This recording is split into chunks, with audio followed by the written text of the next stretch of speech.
The wild horse defied champions, but it was a simple girl who charmed him. At Golden Valley Stables, the most respected equestrian center in Lexington, a chestnut horse with a gleaming coat had become the biggest headache William Thompson had faced in 40 years of breeding. The best trainers in the country came to try their techniques with the animal, but all left the arena defeated, some even wounded in their pride. It was during one of these failed demonstrations that Emily noticed something no one else did.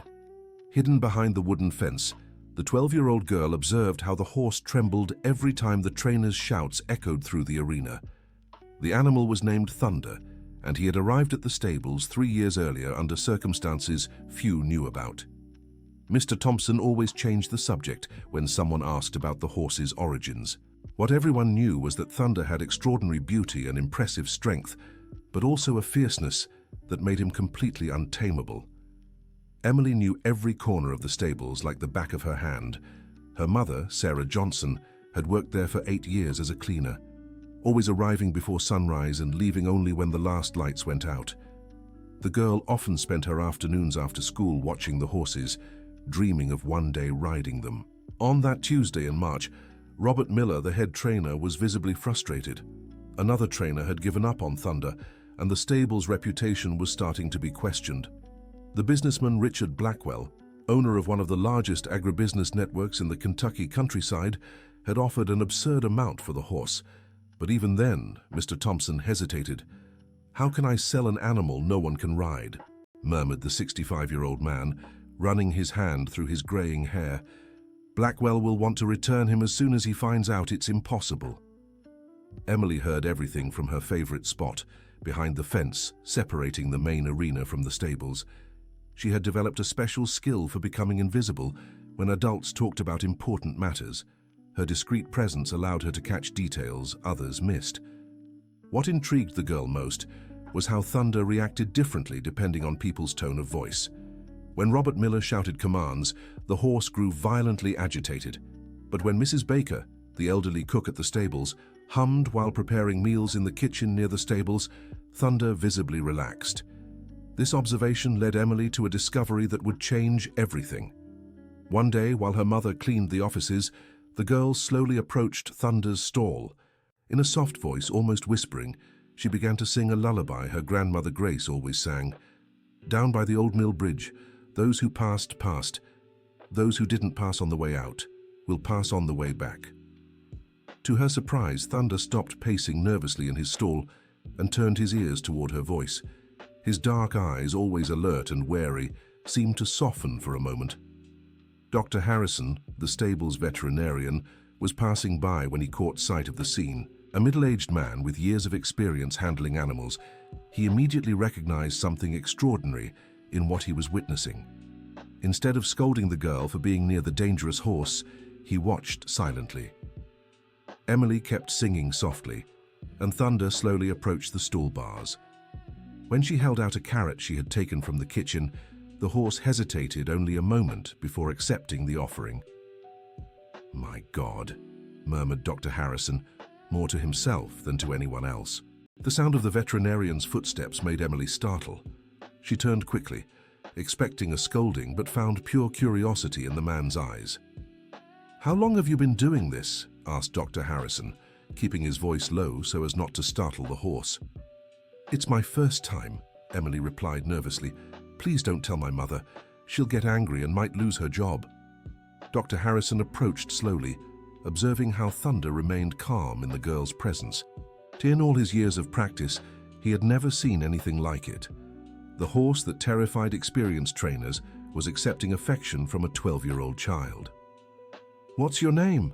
the veterinarian asked. "Emily. Emily Grace Johnson." "Sarah Johnson's daughter?" "Yes, sir." Dr. Harrison knew Sarah's story well, a hard-working woman who had lost her husband when Emily was just a baby and had since struggled alone to raise her daughter. The respect everyone at Golden Valley Stables had for Sarah naturally extended to the girl. "Emily, what do you think makes this horse calm when you sing?" The girl thought for a moment, biting her lower lip as she always did when concentrating. "I think he doesn't like yelling. When people shout at him, he gets scared. My grandma always said animals have feelings too." At that moment, Dr. Harrison realized he was witnessing something far more significant than mere coincidence. There was a natural connection between the girl and the animal that defied all conventional logic. "Would you like to help Thunder?" the veterinarian asked. Emily's eyes lit up, but soon filled with worry. "My mother won't allow it. She's afraid I'll get hurt and that Mr. Thompson will be angry. What if I talk to her?" Dear listener, if you're enjoying the story, please take a moment to like and especially subscribe to the channel. It helps us a lot as we're just starting out. Now continuing. The conversation between Dr. Harrison and Sarah Johnson took place in the stable's kitchen during the afternoon coffee break. Sarah listened carefully, but her expression revealed a mix of pride and fear. "Doctor, with all due respect, Emily is just a child. That horse has hurt grown, experienced men. Sarah, I understand your concern, but what I saw today was extraordinary. Your daughter has a natural gift few possess, and more importantly, she might help solve a problem that's costing the stables a lot of money." Sarah fidgeted nervously with her apron. Working at Golden Valley Stables was the best job she'd ever had. The salary kept Emily in private school in Lexington, bought decent clothes, and even left a little to save. She couldn't risk all that. What if something goes wrong, if the girl gets hurt? I'd be present every time, and we'd start slow, just observing how she interacts with Thunder. No riding or dangerous exercises. While the adults talked, Emily was in the stable area, helping organize hay as she always did after finishing her schoolwork. But her mind was entirely focused on Thunder. There was something in the horse's eyes that moved her deeply, as if he were asking for help, but no one could hear him. Mr. William Thompson appeared, walking slowly through the stables as he did every afternoon.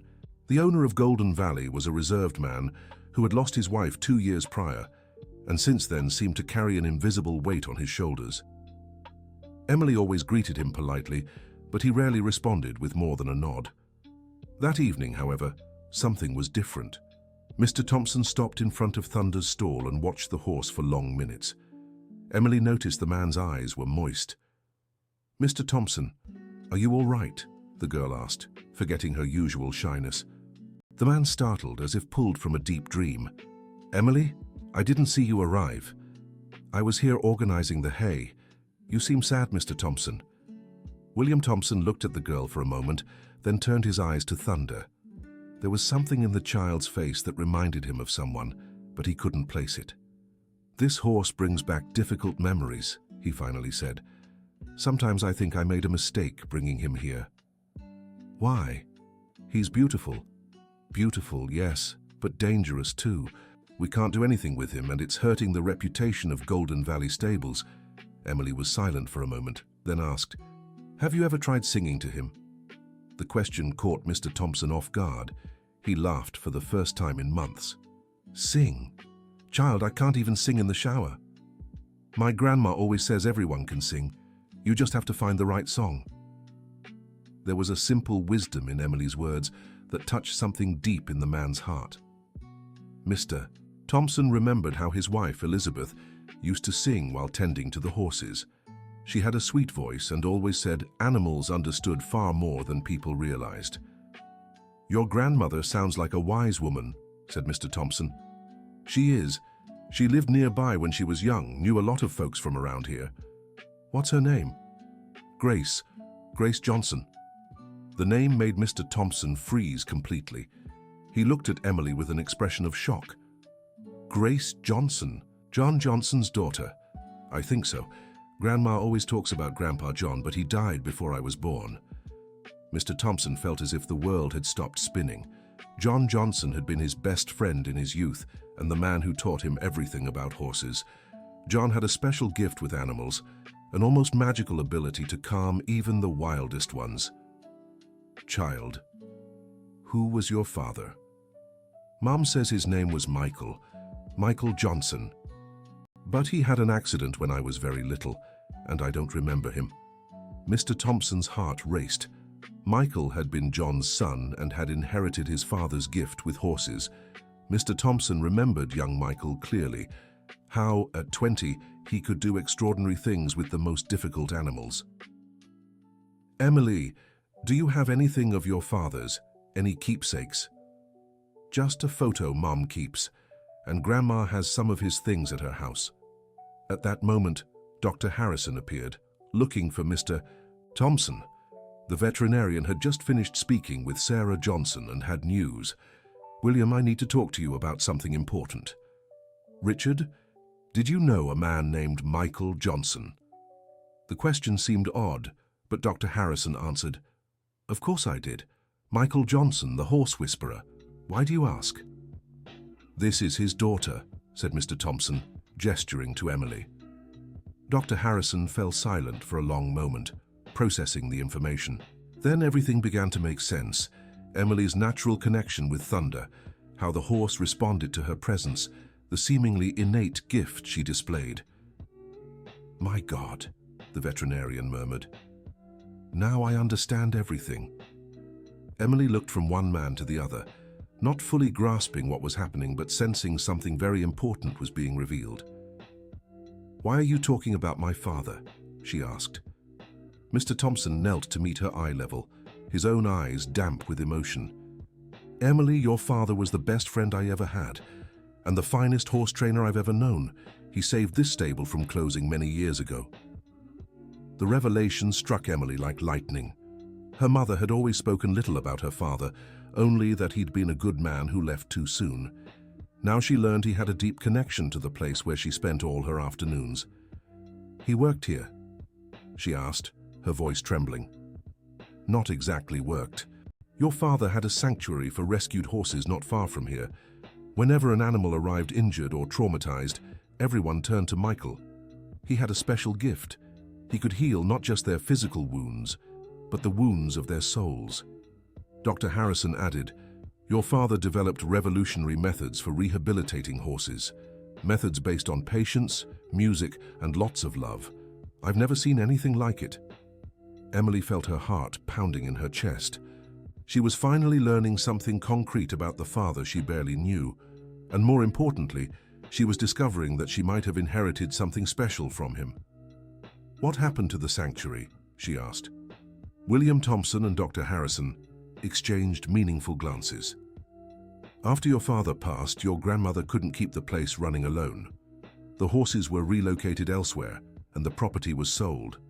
But some came here." "Was Thunder one of them?" Emily asked, her heart in her throat.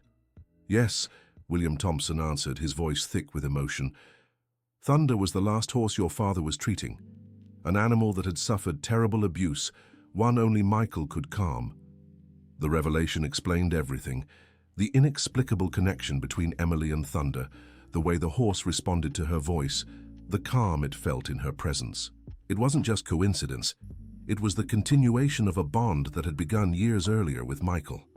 That night, Emily barely slept. Her mind buzzed with the day's discoveries. For the first time in her life, she felt a real connection to the father she'd never known. And more than that, she felt she had a mission to fulfill. The next day, she arrived at the stables with a determination that even surprised her mother. Sarah Johnson had agreed, after much thought, to let her daughter work with Dr. Harrison on Thunder's rehabilitation, but under strict safety conditions. Robert Miller, the head trainer, didn't approve. A proud man who had dedicated his life to traditional horse training, he saw it as an insult that a child could succeed where he had failed. "This is ridiculous," he muttered to his assistants. "A 12-year-old girl can't do what professional handlers couldn't." But William Thompson had made up his mind. There would be a serious attempt to rehabilitate Thunder using the methods Michael had developed, and Emily would be the bridge to make it happen. The first official meeting between Emily and Thunder took place on an April morning with Dr. Harrison, William Thompson, and a reluctant Robert Miller watching. The girl approached the stall with the same carrot she'd brought the first time, softly humming her grandmother's lullaby. Thunder approached immediately, and for the first time since arriving at the stables, allowed someone to touch his muzzle without showing any sign of aggression. "Unbelievable," murmured Dr. Harrison. Robert Miller, however, couldn't hide his irritation. "Beginner's luck," he grumbled. "Let's see how long this lasts." But as the days passed, it became clear this wasn't luck. Emily developed a routine with Thunder that included quiet conversations, gentle songs, and long moments of simply being present, never pushing the animal for anything. Progress was slow but steady. After a week, Thunder let Emily enter his stall. After 2 weeks, he allowed her to brush him. Day by day, the girl discovered the horse responded best when he felt safe and respected. During this time, Emily also got to know William Thompson better. The man who once seemed distant and stern revealed himself to be someone deeply wounded by the loss of his wife and tormented by guilt from the past. The girl's presence stirred memories of the time when Michael was alive, and Golden Valley Stables was a happier place. "Your father was exactly your age when he started working with horses," Mr. Thompson shared one afternoon. "John, your grandfather, brought Michael here for the first time to show a foal that had been born with leg problems. Within 5 minutes, the boy had the animal walking without a limp." "How did he do it?" "Patience. Your father used to say horses carry memories of all the bad things that ever happened to them. To heal them, you had to create new good memories strong enough to outweigh the bad ones." Emily absorbed every word, feeling she was discovering not just about her father, but also about herself. Every day with Thunder taught her something new about patience, observation, and the silent language of animals. Dear listener, if you're enjoying the story, don't forget to like and especially subscribe to the channel. It helps us a lot as we're just starting out. Now back to the story. The first major crisis came 3 weeks after Emily began working with Thunder. Robert Miller, frustrated by the girl's success and pressured by the stable's management for faster results, decided to take drastic action. One morning while Emily was at school, he entered Thunder's stall with a saddle and tried to force the animal to accept it. The result was disastrous. Thunder panicked completely, threw Robert off, and remained in a state of extreme agitation for hours. When Emily arrived at the stables after school, she found Thunder traumatized again, shaking and refusing to let anyone near. Dr. Harrison explained what had happened, and the girl felt as if her heart would break. "He was making so much progress," she said, tears in her eyes. "Why did Robert do this?" "Some people don't understand there are different ways of doing things," Dr. Harrison replied, clearly angered by the trainer's actions. Emily spent the rest of the afternoon sitting quietly outside the stall, singing softly and talking to Thunder. The horse listened, but wouldn't come close. The trust they had built together seemed destroyed in minutes. That night, Emily couldn't sleep, thinking of Thunder alone and frightened. Around 2 in the morning, she made a decision that would change everything. She slipped out of the house silently and walked to the stables, using a hole in the back fence she knew about. The night watchman was dozing in the guardhouse when she reached the barn.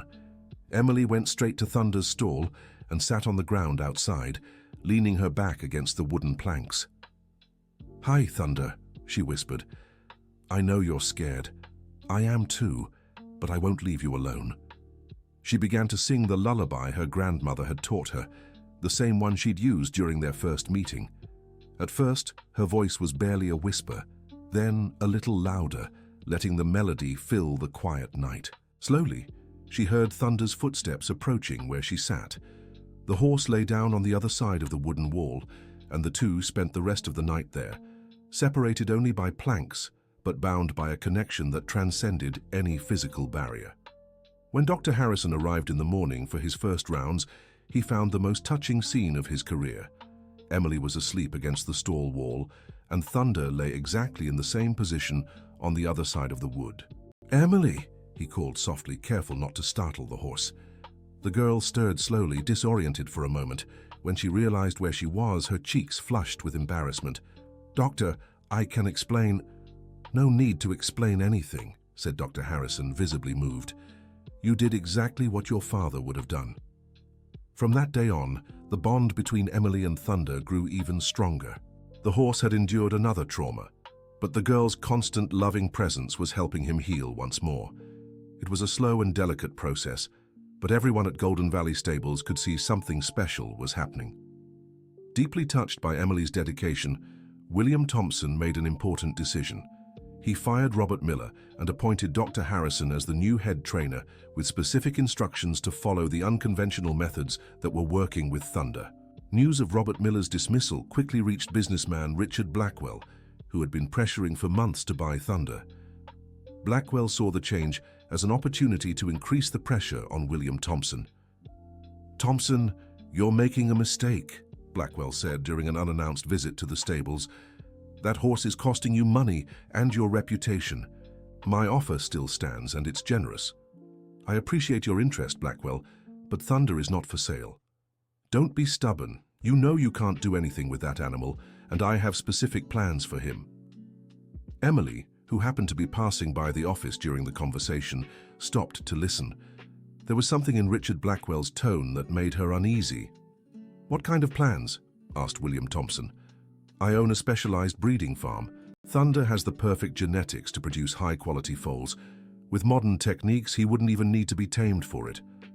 Blackwell's words sent a chill down Emily's spine. She knew enough about horses to understand he was talking about using Thunder solely as a stud, keeping him confined and treating him like a breeding machine. That night, Emily talked to her grandmother Grace about everything that was happening. The elderly woman, who lived in a modest home on the outskirts of Lexington, listened carefully as her granddaughter told her about Thunder, the discoveries about her father, and Richard Blackwell's threats. "Grandma, did you know my father when he worked with horses?" Mrs. Grace smiled, her eyes filling with pride and nostalgia. "I did, my dear. Your father was a special boy. He had a light in his eyes when he was around animals, and a heart as big as the world. Why did Mum never tell me about his work?" Mrs. Grace's expression grew more serious. "Your mother suffered deeply when she lost Michael. I think talking about his work brought her too much pain, but maybe it's time she knew you've inherited the same gift." "You think I have the same gift as Dad?" "I'm certain of it, child. I've seen you with that horse. It's just like Michael when he was your age." Mrs. Grace stood and walked to an old cabinet in the corner of the room.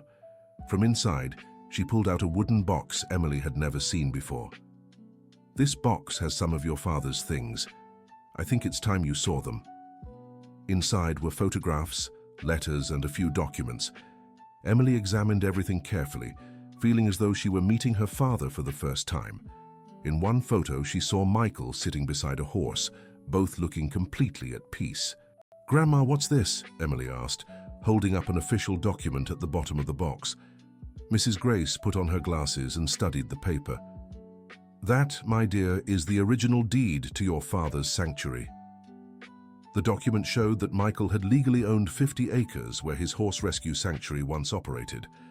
And according to the deed, the property had been transferred to Grace Johnson after his passing. "Does this mean you own the land where the sanctuary used to be?" "I did own it. After Michael passed, I couldn't keep the place running and sold it to pay off the debts he left behind, or at least that's what I thought I'd done." Grace examined the document more carefully, furrowing her brow. "How strange. This paper says the property was never officially sold. How can that be?" The discovery opened a new mystery that left both Emily and her grandmother puzzled. If the sanctuary had never been legally sold, who was using the land now? And why did Grace think she'd sold it? The next day, Emily took the document to show Dr. Harrison and Mr. Thompson. The two men were completely surprised.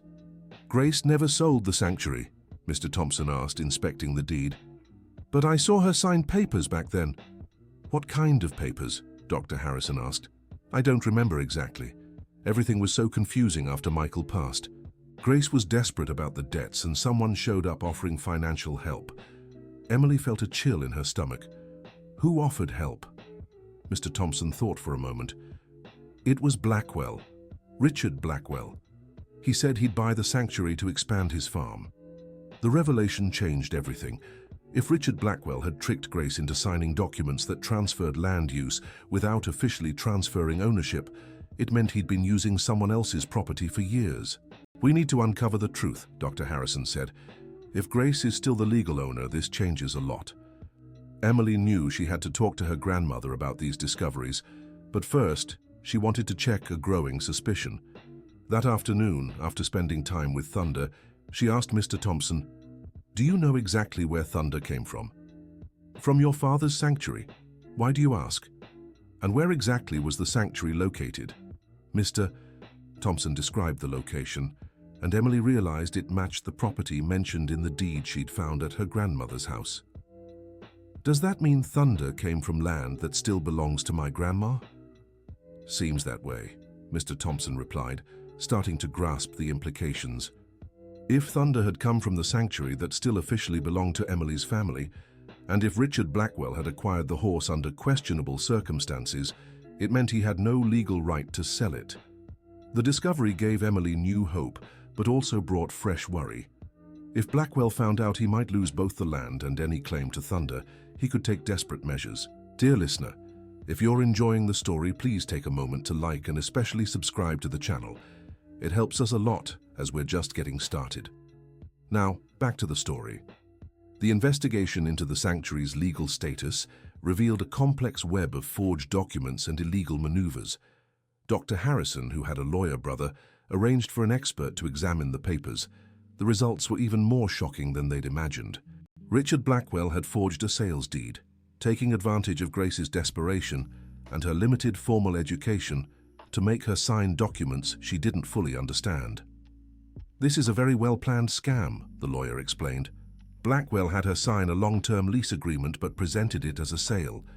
She received some money, thought she'd sold the property, but in reality, she only gave up temporary use.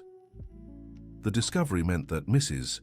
Grace was still the rightful owner of the land where Michael's sanctuary had once operated. More importantly, it meant Richard Blackwell had been using the property illegally for years. When Emily learned the truth, she felt a mix of joy and anger. Joy at discovering her family still had a tangible connection to her father's work. Anger at knowing her grandmother had been deceived by someone who took advantage of her vulnerability.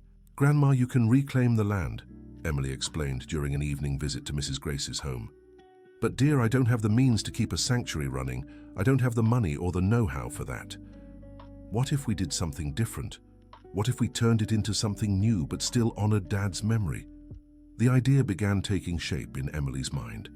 What if they could reclaim the land and create a new kind of sanctuary? A place where traumatized horses could be rehabilitated using the methods her father had developed, but adapted for modern times. When William Thompson heard about Emily's plans, he offered his full support. "If you can reclaim the property, Golden Valley Stables can help with resources and expertise. It would be a way to honor Michael's memory and continue the work he started." But Richard Blackwell wasn't willing to let things resolve peacefully. When he learned the legality of his claim to the land was being questioned, he accelerated his plans regarding Thunder. One May morning, Blackwell arrived at the stables with an animal transport truck and a crew of men. "Thompson, I'm done waiting. I'm taking Thunder today. Here's a check for the amount I offered." "I already told you the horse isn't for sale," William replied, visibly uneasy at the presence of Blackwell's men. "This isn't about a sale. It's about reclaiming what's rightfully mine. That horse came from my property." "Your property?" Dr. Harrison interjected, having arrived just in time. "Are you certain that property is legally yours?" Blackwell's expression shifted instantly. He realized his illegal schemes had been uncovered. "I don't know what you're talking about," he said, though his voice no longer carried the same confidence. "We're talking about how you deceived an elderly woman to use land that doesn't belong to you," Dr. Harrison said. "And we're talking about how Thunder came from that land, which means you never had legal rights to him." Just then, Emily arrived at the stables for her daily session with Thunder. She immediately sensed something was wrong: the transport truck, the unfamiliar men, the tension in the air. "What's going on?" she asked. "This man is trying to take Thunder away," William answered. Emily felt the world spin.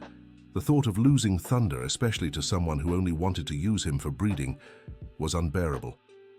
"You can't take him," she said, stepping between Blackwell's men and the stable entrance. "He doesn't belong to you." Blackwell looked at the girl with disdain. "Step aside, kid. This is grown-up business." "It is my business," Emily shot back, with a courage that surprised even herself. "Thunder came from my father's sanctuary. And that sanctuary still belongs to my family." "Prove it," Blackwell challenged. Dr. Harrison pulled a copy of the original deed from his pocket. "Here's your proof. Grace Johnson is the legal owner of the land where Thunder was found, and she never authorized the transfer of ownership for any animals there." Blackwell examined the document, his expression growing darker by the second. He realized his legal standing was untenable, but he wasn't willing to give up easily. "This changes nothing," he said, handing back the document. "I invested money in that property and I have rights." Rights based on forged documents aren't valid, Dr. Harrison countered. The argument was growing increasingly tense when Thunder began to stir in his stall. The horse could sense the tension in the air and was getting nervous. Emily noticed she needed to calm him before things escalated. "Excuse me," she said, brushing past the men and walking toward the stables. "Where do you think you're going?" Blackwell shouted. "To tend to Thunder. He's getting worked up with all this shouting." Emily reached Thunder's stall and immediately began humming softly. The horse calmed instantly, nuzzling his muzzle into her hand. The scene had a profound effect on everyone watching. Even the men Blackwell had brought seemed impressed by the bond between the girl and the animal. "Amazing," one of them muttered. "Never seen anything like it." Blackwell realized he was losing control of the situation. The display of Emily's connection with Thunder, combined with the legal troubles surfacing, weakened his position further. "This isn't over," he said, signaling to his men. "I'll consult my lawyers." "Consult all you like," Dr. Harrison replied. "But in the meantime, Thunder stays here." After Blackwell left, everyone at Golden Valley Stables felt a mix of relief and worry. They'd won the first battle, but it was clear the war wasn't over. "He'll be back," said William Thompson, "and next time he might try something more drastic." Emily spent the rest of the day by Thunder's side, talking to him and trying to process everything that had happened. She realized this wasn't just about saving a horse. It was about preserving her father's legacy and protecting her family from a ruthless man. That evening, a meeting was held at Grace Johnson's house. Present were Emily, Sarah Johnson, Dr. Harrison, William Thompson, and the lawyer handling the case. "The legal situation is clear," the lawyer explained. "Grace Johnson is the rightful owner of the land, and Blackwell used fraudulent methods to take possession. We can file for eviction." "How long will that take?" asked Sarah Johnson. "At least a few months, and Blackwell will likely contest every step." "And in the meantime," Emily asked, "is Thunder in danger?" "Legally, Thunder must stay where he is until this is resolved," the lawyer replied. "But you should prepare for Blackwell to try other tactics." Their concerns proved justified a few days later. Blackwell launched a campaign to tarnish Golden Valley Stables' reputation, spreading rumors that the place couldn't properly care for the animals. He also applied financial pressure, using his influence to make suppliers and clients reconsider their business. William Thompson's already shaky finances began deteriorating rapidly. "He's trying to force us to sell Thunder," William said during a conversation with Dr. Harrison. "If the stables go under, we won't have a choice." That's when Emily had an idea that would change everything. She remembered something she'd read about social media and how touching stories could rally people worldwide. "What if we told Thunder's story to everyone?" she suggested. "What if we showed how he was before and how he is now?" Dr. Harrison was curious. "How do you mean?" "We could make videos showing his progress, show how my father worked and how we're continuing his work. If people knew the story, perhaps they would help protect Thunder." The idea seemed simple, but Mr. William Thompson realized it could be brilliant. At a time when stories of resilience and the bond between humans and animals were popular online, Emily and Thunder's story had all the elements to touch hearts across the country. They started small. Dr. Harrison filmed a few videos with his phone, showing Emily working with Thunder. The footage was moving. A 12-year-old girl patiently talking to a horse once considered untamable, singing to him, brushing his coat, demonstrating a connection that seemed almost magical. The first video was posted on the stable's social media page with the caption, "The horse whisperer's daughter carries on her father's work." Within days, the video had been viewed by thousands and shared hundreds of times. The comments were heartfelt. People shared their own animal stories, praised Emily's sensitivity, and expressed outrage upon learning Thunder risked being sold to someone who would use him only for breeding. "Look at this," Dr. Harrison said, showing Emily his phone. "People are offering donations to help keep the stables running." The impact grew even larger when a digital influencer specializing in animal welfare shared the video on her profile, which had over 1 million followers. Suddenly, Emily and Thunder's story was being seen across the country. A local TV station reached out wanting to do a feature. Regional newspapers began covering the story. What had started as a simple plea for help was turning into a national campaign. Richard Blackwell was not happy with the attention. The public scrutiny made it much harder for him to continue his pressure tactics. Worse, some of his own clients began questioning his methods with animals. He decided to change his approach. Instead of forcing Thunder's sale, he began presenting himself publicly as a businessman concerned with animal welfare, claiming his farm offered better conditions for the horse. "It's a shame to see such a noble animal used as a prop in a performance," he declared in an interview with a local paper. "My farm has modern facilities and qualified professionals. It would be the best place for Thunder." The statement infuriated Emily. She knew Blackwell was lying, that his interest in Thunder was purely commercial. But she also saw he was using the story's momentum to promote himself. "He's trying to play the good guy," she told Dr. Harrison. "But everyone who knows him understands what kind of person he is." "The problem is not everyone knows," Dr. Harrison replied. "To those unaware of the full story, it might seem like he genuinely cares about Thunder." That was when Mrs. Grace Johnson made a decision that surprised the whole family. The elderly woman, who had always been private and avoided the spotlight, decided it was time to publicly reveal the truth about how Blackwell had deceived her. "I'm giving an interview," she announced.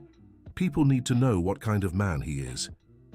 Mrs. Johnson's interview became one of the most emotional moments of the entire campaign.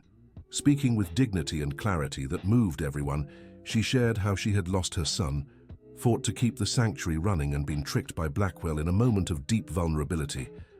"He took advantage of a grieving mother," she said, tears in her eyes but her voice steady. "He made me sign papers I didn't understand, made me believe I was selling something when I was really just borrowing it. And now he wants to take away the last horse my son was caring for before he passed." Mrs. Grace's testimony had a devastating impact on Blackwell's public image. Social media flooded with messages of support for the family and criticism toward the businessman. Several people who had done business with him began sharing their own negative experiences. Blackwell tried to defend himself, claiming he had acted in good faith and that Mrs. Grace had misunderstood the terms of the agreement. But his credibility was severely shaken. The public pressure was working, but Emily knew she needed something more concrete to ensure Thunder's safety. That's when she had another idea, inspired by the stories her father used to tell about his time working with rescued horses. "What if we organized a public demonstration?" she suggested. "An event where people could see firsthand the connection between me and Thunder." Dr. Harrison found the idea interesting but concerning. It would be risky. Thunder has never been ridden in front of a crowd. If he spooked— "He won't spook," Emily said, with a confidence that surprised even herself. "I trust him, and he trusts me." Mr. Thompson, initially reluctant, eventually agreed with the idea. A public event might be exactly what they needed to prove once and for all that Thunder was where he belonged. The Connection Festival was scheduled for a Saturday in June. The news spread quickly on social media, and people from various towns confirmed their attendance. What had started as a simple demonstration was turning into the biggest event in Golden Valley Stables history. In the week leading up to the festival, Emily intensified her work with Thunder. For the first time, she would attempt to ride him in front of others. It was a step she had been building toward for months, but it still made her nervous. "Are you sure you're ready?" Dr. Harrison asked. "No," Emily answered honestly. "But I don't think we're ever truly ready for the important things. We just do them and hope for the best." The day before the festival, something happened that nearly changed everything. Blackwell showed up at the stables with a new offer. He would double the original price for Thunder, plus an additional sum for Mrs. Grace to forget the land dispute. "It's a very generous offer," he said. "You could solve all your financial problems and still have money left to invest in other projects." For a moment, there was complete silence. The amount Blackwell offered was truly staggering, enough to transform the entire family's life. Sarah Johnson, who had struggled her whole life to give her daughter a better future, was visibly tempted. With that money, Emily could attend the best schools, have opportunities she'd never had before. "Mom," Emily said, sensing her mother's hesitation, "remember what you always taught me about doing the right thing, even when it's hard." Sarah looked at her daughter, saw the determination in her eyes, and realized some things were more important than money. "Mr. Blackwell," she said firmly, Thunder is not for sale at any price. The final refusal left Blackwell furious but also resigned. He knew he had lost the battle and that the next day's festival would likely seal his defeat. "You'll regret this," he said before leaving. "Now you're choosing a horse over a prosperous future." "We're choosing to honor my father's memory," Emily replied, "and that's priceless." On the morning of the festival, hundreds of people began arriving at Golden Valley Stables. Entire families, young and old alike, people who had followed the story on social media and wanted to see in person the girl and the horse who had touched their hearts. Emily was nervous, but also determined. She had spent the entire morning with Thunder, preparing him for what would likely be the most important moment of their lives together. When the time came for the main demonstration, the arena was packed. Emily walked in beside Thunder, and the silence that fell was almost reverent. It was the first time so many people had seen the two of them together. She began with their usual routine: soft-spoken words, gentle strokes, Grandma's lullaby. Thunder responded as he always did, displaying a calmness that completely contrasted with his reputation as an untamable horse. Then came the crucial moment. Emily positioned herself beside Thunder and, with a natural ease, mounted him for the first time in front of an audience. The horse remained completely calm. Not only did he accept the girl on his back, but he seemed proud to carry her. They moved around the arena at a gentle pace, a display of harmony that left many spectators in tears. When the demonstration ended, the applause was deafening. People stood, shouted words of encouragement, and many openly wept. It was clear they had witnessed something special, a genuine connection between a girl and an animal that transcended any commercial consideration. Richard Blackwell, who had watched everything from the back of the arena, knew he had lost for good. The public demonstration had proven beyond any doubt that Thunder was exactly where he belonged. In the days following the festival, the impact was even greater than expected. Videos of the demonstration spread online, reaching other countries. Financial aid poured in from all over the country, ensuring Golden Valley Stables could keep running without needing to sell Thunder. More importantly, the story inspired similar projects nationwide. People moved by Emily's story began working on animal rescue and rehabilitation in their own communities. The legal process to reclaim the sanctuary land from Michael was resolved quickly after the public outcry. Blackwell, his reputation in ruins, had no choice but to return the property and pay compensation for years of illegal use. Mrs. Grace Johnson, now officially in possession of the land again, made a decision that honored both the past and the future. She donated the property to establish a non-profit institute dedicated to rehabilitating traumatized horses, using the methods developed by Michael and refined by Emily. The Michael Johnson Foundation opened 6 months later, with Emily as the youngest technical director in the country's history. Thunder became the sanctuary's first official resident, where he would live freely, choosing his own connections and helping rehabilitate other injured animals. William Thompson became a key partner, offering full support from Golden Valley Stables. Dr. Harrison took on the veterinary leadership of the project, and Sarah Johnson could finally take open pride in the work her husband had left behind and that her daughter was continuing. Emily and Thunder's story became a symbol of how true training isn't about forcing an animal to submit, but about building a partnership based on mutual respect and understanding, and how sometimes the most powerful connections happen not through force but through patience, love, and the willingness to listen with the heart. In its first year of operation, the Michael Johnson Foundation had already helped dozens of traumatized horses find peace again. And Emily, now 13 years old, had become a national reference in alternative methods of equestrian training. But for her, what mattered most wasn't the recognition or the fame. What mattered most was waking up every morning knowing she could spend the day beside Thunder, continuing a silent conversation that had begun with a simple lullaby and promised to last forever. The wild horse that had once challenged champions had found in the simple girl not a tamer but a true friend. And together, they proved that some stories of connection are so powerful, they can change not just two lives, but inspire an entire world to rethink how we relate to those who cannot speak our language, but speak directly to our hearts. The end of the story. Now tell us what you thought of this touching story of Emily and Thunder.